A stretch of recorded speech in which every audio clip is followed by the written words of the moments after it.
The death of young Chinese actor Yu Menglong has become one of the most controversial and politically sensitive issues in contemporary China. Behind the official narrative claiming that his death resulted from an alcohol-related accident, a wave of doubt, anger, and demands for transparency has surged across the public. The incident has shaken not only the entertainment industry and fans nationwide but has also drawn the names of some of the most powerful figures within the Chinese Communist Party, CCP. Among the many circulating accusations, the most prominent is the allegation that Cai Qi, a member of the CCP's Politburo Standing Committee and a close ally of President Xi Jinping, was behind the cover-up or suppression of the Yu Menglong case. This article examines how these allegations emerged, what evidence supporters cite, and the political context surrounding the controversy. Yu Menglong was reported dead shortly after attending a gathering the previous night. The government's official explanation stated that he died in an accident triggered by excessive alcohol consumption. However, the public immediately questioned this account for several reasons. The official statement was released unusually quickly, without detailed evidence. Key witnesses reportedly present at the gathering did not appear publicly or were not interviewed transparently. A massive wave of censorship on Chinese social media created suspicion that sensitive information was being suppressed. To many citizens, the way authorities handled the information made the case look more suspicious rather than clearer. The name Cai Qi, one of the most influential figures in China's propaganda and public opinion apparatus, soon appeared in public discussion. Several independent media reports and comments from Chinese netizens alleged that Cai Qi issued a verbal directive to suppress discussion of the case across all levels of the party and media. These claims state that the directive was communicated through internal channels, without written documentation, an approach commonly used for politically sensitive matters.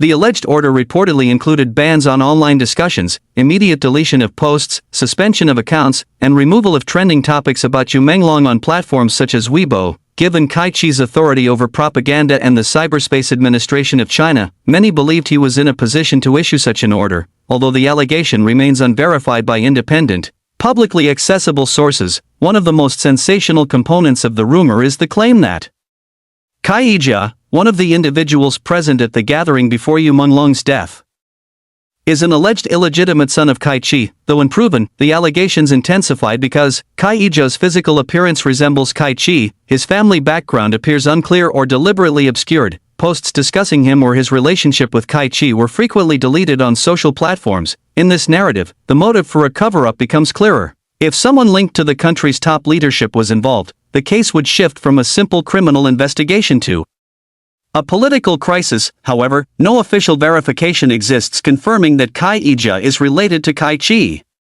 Still, for many Chinese citizens accustomed to heavy censorship, the aggressive deletion of related content served as indirect confirmation of suspicion. Shortly after news of Yu Menglong's death surfaced, Chinese social media platforms underwent mass censorship. Trending hashtags were removed without explanation. Prominent accounts demanding transparency were suspended. Discussion threads on forums vanished within minutes. Independent journalists reportedly faced pressure when attempting to investigate.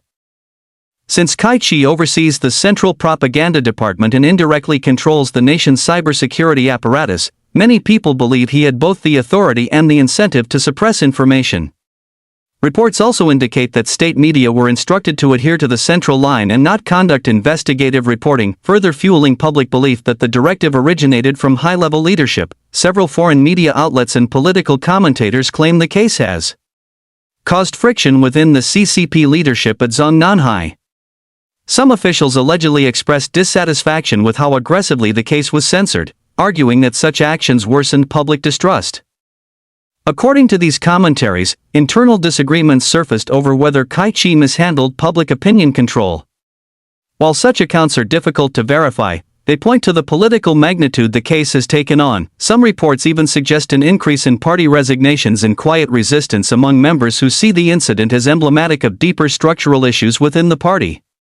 Whether these claims are accurate or exaggerated, they highlight the extent of social and political shockwaves triggered by the case. As with many politically sensitive incidents in China, an information vacuum allowed conspiracy theories to flourish.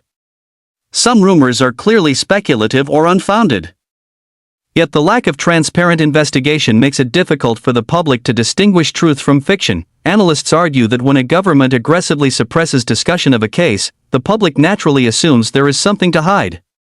Ironically, the censorship intended to maintain social stability can feed suspicion rather than diminish it, with official statements limited, fragmented, or inconsistent. Alternative narratives, credible or not, fill the gaps. The claim that Cai Qi orchestrated the suppression of the Yu Menglong case reflects a deeper clash between public demand for truth and the state's insistence on narrative control.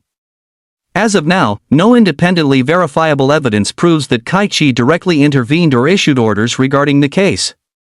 However, the strict censorship, possible conflict of interest, and high-level political implications create fertile ground for public skepticism. The Yu Menglong controversy demonstrates that in today's digital age, even the most powerful censorship system cannot fully silence public questioning. As long as unanswered questions remain, alternative explanations will continue to emerge. Whether the truth will eventually surface, or whether this incident will fade into the long list of unresolved sensitive cases in China, remains uncertain. Only time will reveal the full story, if it ever emerges at all.